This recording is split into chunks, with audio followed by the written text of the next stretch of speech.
নিরাপদ luxury soap Ipsita's makeover power by Lizan Mehedi আমন্ত্রণ জানাচ্ছি সবাইকে আপনাদের পছন্দের প্রোগ্রাম। আমি আপনাদের সাথে আছি তানিয়া হক শর্মী। প্রতিবারের মতো আজকেও থাকছে রূপচর্চা, সৌন্দর্য চর্চা, সৌন্দর্য বৃদ্ধি, সৌন্দর্য ধরে রাখা, এসব নিয়ে কথা।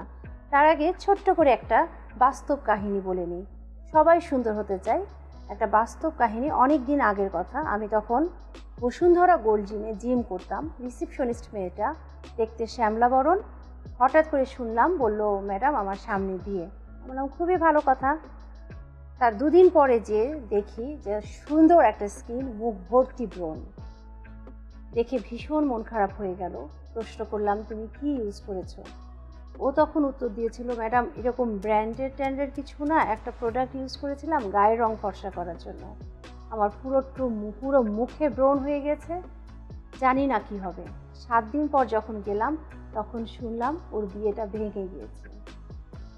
এই বলেই শুরু করতে হচ্ছে এই কারণে, আমরা অনেকেই সস্তা জিনিস খুঁজি, অনেকেই ফর্সা হওয়ার জন্য পাগল হয়ে যাই, কিন্তু প্রকৃত সৌন্দর্য আল্লাহ আমাদের দিয়েছেন এটার বেলায় খেয়ালই থাকে না। সুন্দর আমরা সবাই হতে চাই, তবে ব্র্যান্ডের কথা খেয়াল রাখতে হবে এবং ন্যাচারালের দিকে লক্ষ্য রাখতে হবে। শুরু করতে যাচ্ছি আজকের প্রোগ্রাম। বরাবরের মতো আমার সাথে আছে ইপসিতা। কেমন আছে ইপসিতা? অনেক ভালো আছেন, আপনাকে আজকে অনেক সুন্দর লাগছে। Thank you so much. তোমার কাছ থেকে অনেক টিপস দেব, কারণ এই যে সৌন্দর্যের যে কষ্ট, সৌন্দর্যের যে আনন্দ, এগুলো নিয়েই আলাপ হবে। আরও পরিচয় করে দিচ্ছি, আমার ছোট্ট বোন, আদরের ছোট্ট বোন, যাকে শুধু জড়িয়ে ধরতে ইচ্ছা করে এবং জড়িয়ে ধরলে আর ছাড়তে ইচ্ছা করে না, এই যন্ত্রণায় সেও ছটফট করে। সে হচ্ছে খুব সুন্দর কণ্ঠের একজন মানুষ এবং মিষ্টি করে কথা বলে, আপনাদের সবার পছন্দের জুলি। জুলি কেমন আছো? শর্মী আপা, অনেক ভালো আছি। আর আমার সবচেয়ে ভালো লাগছে যে আপনি খুব জানেন যে আপনার সঙ্গে আমার সম্পর্কটা কেমন, আর এরকম একটা সেটে আমি আপনার সাথে বসতে পারবো এটা আমি আসলে কখনো চিন্তা করিনি। আমি এটাতেই আমার অনেক বেশি ভালো লাগছে আসলে আজকে। খুব সুন্দর লাগছে তোমাকে। শর্মী আপু, আমাকে বলে ছোট করেন না আপনি, but you are looking amazing. Thank you so much. হয়ে যাচ্ছে, you are all time pretty, thank you. Still আজকে একদম অন্যরকম ডিফারেন্ট লাগছে। মাশাআল্লাহ মাশাআল্লাহ, আলহামদুলিল্লাহ।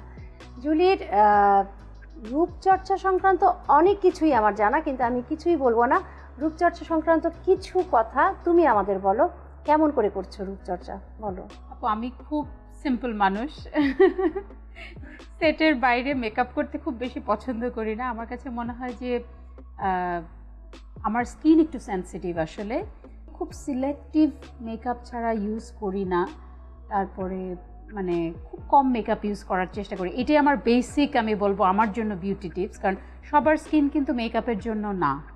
হ্যাঁ, বা আমার কাছে মনে হয় যে অতিরিক্ত সাজলে আমাকে খুব বেশি ভালোও লাগে না, আমাকে কিছুটা ন্যাচারাল থাকলেই বোধহয় ভালো লাগে। আমার মনে হয় তোমাকে দুই রকমই সুন্দর লাগে। আজকে যেমন তুমি সেজেছো, সাধারণত এতটুকুও সাজো না। আজকে দেখলাম যে শর্মী আপু এত সুন্দর করে সেজেছে, এখানে আমাকে না সাজলে হবেই না। আজকে থেকে ইহাই প্রমাণিত হইল যে জুলিকে সাজলে ভীষণ সুন্দর লাগে। কাজেই তুমি মাঝে মাঝে সাজো, এটাই আমরা চাই। এবার আমরা ফিরে আসি ইপসিতাতে। ইপসিতা, তুমি একটা কথা বলো যে আমরা যে কাজটা করি, সাধারণত আমরা হচ্ছে মেকআপটাকে কাটি, কন্ট্রোল দিয়ে কাটি, ব্রোঞ্জ দিয়ে কাটি, দুটো দিয়েই কাটার সিস্টেম আছে। তো দুটোর মধ্যে পার্থক্য কি? কন্ট্রোরটাই অ্যাকচুয়ালি হচ্ছে মেকআপ ফেসকে কাটার জন্য, আর ব্রঞ্জটা হচ্ছে কি আমরা মূলত যারা ট্যান লুকটা বেশি লাইক করি, তারা কি করি, তারা হচ্ছে মুখটাকে আর একটু কালচে, অথবা বলতে পারেন যে আরো সুন্দর করে এমন ভাব যে সূর্যের তাপ যেখানে যেখানে পড়ে, লাইক দিস সাইড, এখানে অথবা এখানে, এসব এরিয়া তো আস্তে আস্তে একটু ট্যান হয়, তাই না? আমরা কিন্তু অনেক এখন recently because of Hollywood and Bollywood এখন আমরা কিন্তু এই ট্যান লুকটা একটু বেশি পছন্দ করছি। হ্যাঁ, এই পছন্দ করার জন্যই ব্রঞ্জটা দিয়ে কি করা হয় যে ওই ট্যান লুকটাকে করা হয়। ফেস কাটার জন্য কন্ট্রোরটা হচ্ছে একটু ডার্কার কালার, তাই ওটা দিয়ে আমরা কন্ট্রোল করে থাকি। এটাই হচ্ছে actually. Thank you so much Ipsita. তোমার কাছ থেকে তো আরো অনেক কিছু শুনতে হবে, আর জুলির কাছ থেকে অনেক কিছু শুনতে চাই। যে সমস্ত কথাগুলো শোনা হয়নি আমারও, আজকে ওগুলোই শুনবো। দর্শক, নিতে হচ্ছে একটা বিরতি। Tibet luxury soap, Ipsita's makeover, powered by Lizan Mehedi. বিশ্বাস করুন, খুব অল্প সময় চলে আসবো, যাবেন না কোথাও।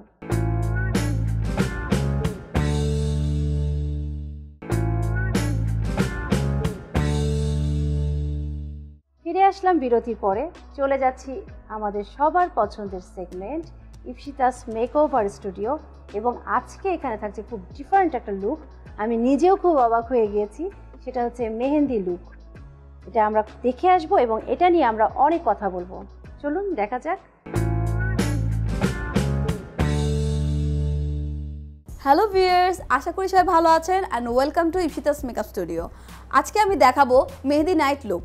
সো এই লুকটা দেখানোর জন্য আজকে আমার সাথে আছে অ্যাজ এ মডেল মেহেরিন।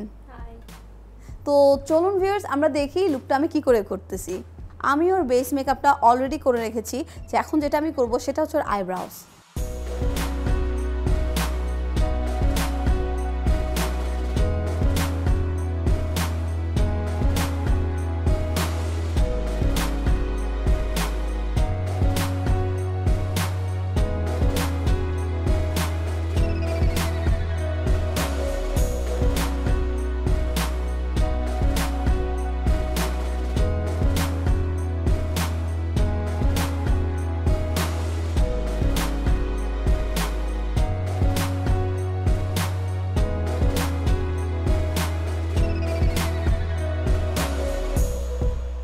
এখন আমি ওর আইশ্যাডো অ্যাপ্লাই করব, তাই আমি কনসিলার দিয়ে ওর আই বেসটা করে নিচ্ছি।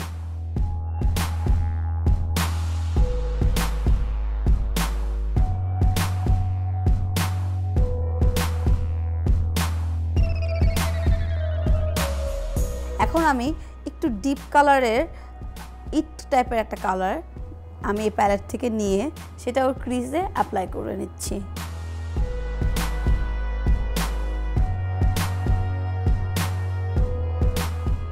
এবার আমি আরেকটু ডিপার কালার অ্যাপ্লাই করে নিচ্ছি।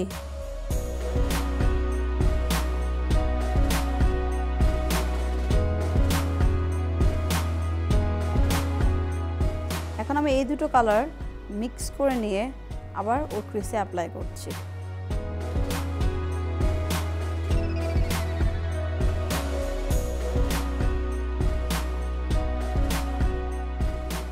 এখন আমি একটা শিমার কালার নিয়ে ওর brow bone and inner corner of eye highlight করব।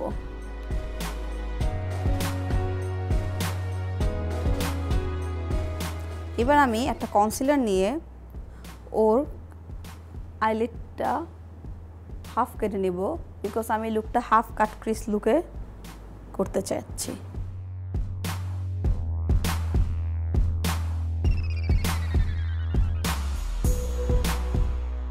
এখন আমি খুবই অল্প অ্যামাউন্টে একটু ব্ল্যাক আইশ্যাডো অ্যাপ্লাই করে নিচ্ছি।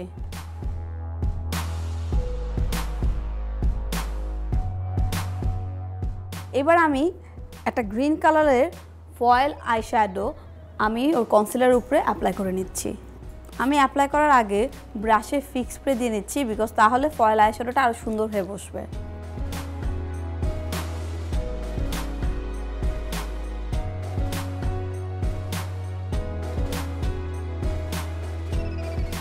আমি এখন গ্লিটার অ্যাপ্লাই করে নিচ্ছি।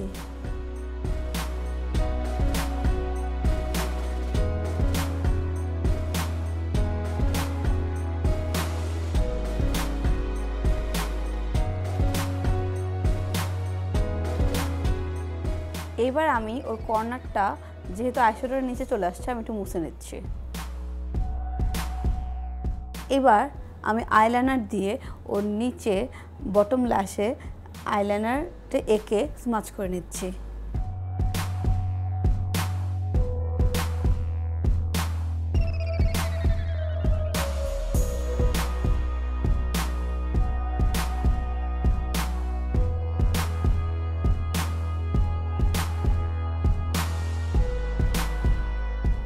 এখন আমি মাস্কারা দিয়ে নিচ্ছি।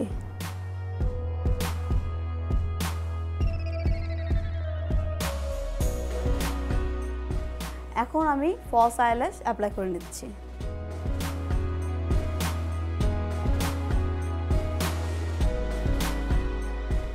এবার আমি ক্রিম কন্ট্যুরটা করে নিচ্ছি।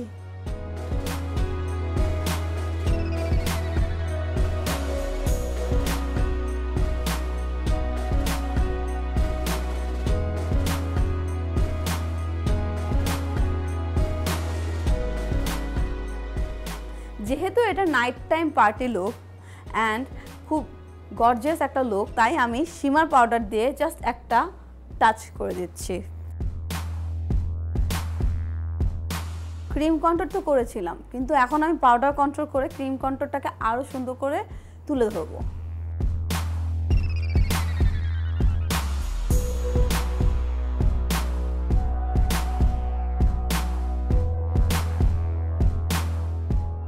এখন আমি হাইলাইটার অ্যাপ্লাই করে নিচ্ছি।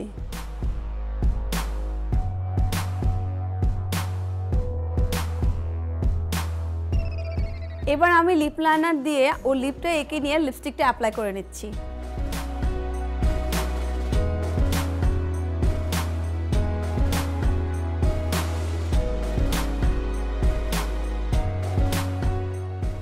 আমি ফিক্স স্প্রে দিয়ে মেকআপটা শেষ করলাম।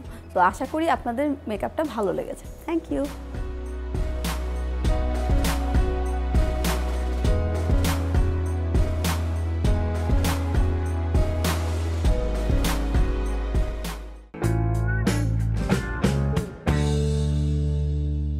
চমৎকার একটা লুক দেখলাম এবং এটা নিয়ে অনেক কথা আছে, কিন্তু একটা ছোট্ট ব্রেক নিতেই হচ্ছে। নিচ্ছি ছোট একটা ব্রেক।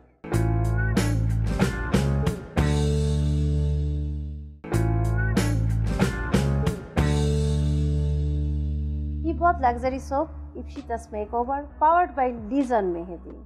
ফিরে আসলাম ব্রেকের পরে এবং আমার ভীষণ কিউরিওসিটি, ইপসিতা মেহেন্দি লুকটা কেন, এই আইডিয়াটা কিভাবে এলো? এই আইডিয়াটা কি করে এলো? আইডিয়াটা এলো এভাবেই যে আমার যখন বিয়ে হয়েছিল আমি মেহেন্দি নাইট করেছিলাম। আমিও ছিলাম, আপনি ছিলেন, এন্ড আপনার জন্য এত সুন্দর সুন্দর মেহেন্দি আমরা দিয়েছিলাম। হ্যাঁ। যেটা হয়েছিল কি, আমি তো আমার মতো করে সেজেছি, বাট আমার ফ্রেন্ড সার্কেল যারা এসেছিল তারা নর্মাল ছিল, আর তারা পরে আমাকে কোশ্চেন করছে যে তুই এইভাবে সাজছিস কেন। আমি বউ তো, তাহলে আমাদের সাজকে ঠিক নেই? বলছে না, ঠিক নেই। মেহেন্দি লুক যেটা মেহেন্দি সন্ধ্যা, ওখানে আসলে আমরা ঠিক বুঝতে পারি না সাজটা পরিমাণ কতটুকু করব, কারণ সামনেই পড়ে আছে একটা বিয়ে, একটা বউ ভাত। আমি যদি মেহেন্দির নাইটেই যদি প্রচুর সেজে ফেলি, পরেটাতে সবার খুব একটা আজব মানে সুন্দর কিছু লাগবে না। এটাই তো আমি বলতে যাচ্ছি যে যখন আমরা সাজবো, সাপোজ কারো মেহেন্দি নাইটে আমি অ্যাজ এ গেস্ট যাবো, অবশ্যই আমার চুলটা সুন্দর করে বেঁধে নিতে হবে, আর মেকআপটা হতে হবে টিপটপ, লাইক অত বেশিও না অত কমও না। তোমার নিজের বিয়ের মেকআপটা কেমন ছিল এবং এই মেকআপটাতে তোমার হাজবেন্ড স্যাটিসফাইড ছিল? আমার হাজবেন্ড অ্যাকচুয়ালি মেহেন্দি লুকটাই পছন্দ করেছিল। মেহেন্দি লুকটা পছন্দ করেছিল? হ্যাঁ, কারণ মেহেন্দি লুকটা আমি নিজে করেছিলাম। আচ্ছা। তবু তখন কিন্তু আমি কোনো আর্টিস্ট ছিলাম না, নিজের থেকে মেকআপ করেছিলাম, কারণ আমার মনে হয়েছিল যে আমি একটু নিজে ট্রাই করে দেখি যে সব কটা তো পার্লার করে দেব। কি বেশি ছিল? হ্যাঁ। কেন আমি জিজ্ঞেস করলাম, বিকজ ইন জেনারেল ছেলেরা কিন্তু একটু কম মেকআপ পছন্দ করে। কারণ আমি আমার হাজবেন্ডকেও দেখি অনেক সময় একটু বেশি মেকআপ করে ফেলে, মনে হয় বেশি হয়ে গেল। আচ্ছা জুলি, এই বিয়ের মেকআপ নিয়ে যখন কথা উঠলো, তোমার বিয়ের মেকআপটা কেমন হয়েছিল এবং তোমার প্রাণ প্রিয় হাজবেন্ড, আমার তো মনে হয় যে তোমার জানের জান, উনি তোমার মেকআপ দেখে কি বলেছিলেন? আসলে বিয়ের দিন মেকআপ দেখে আমার মনে হয় ওর বলার মতো তখন অত বেশি সময় ছিল না, কারণ সময় ছিল না। আমি ওকে বারবার ডাকছিলাম যে তুমি আসো একটু ছবি তুলি। হ্যাঁ, ওর কথা হচ্ছে যে না, গেস্টদেরকে আগে সবকিছু ঠিকঠাক করে বসিয়ে নেই। হ্যাঁ, এবং মানে ওটা নিয়ে সে বেশি ব্যস্ত ছিল। বাট হ্যাঁ, অবভিয়াসলি পরে বলেছে যে অনেক সুন্দর লেগেছে। তোমরা কি জানতে চাইবে দয়া করে যে আমার বিয়ের মেকআপটা কেমন ছিল এবং আমার হাজবেন্ড কি বলেছে? অবশ্যই অবশ্যই। ভাই, এটা খুবই দুঃখজনক এবং মজার।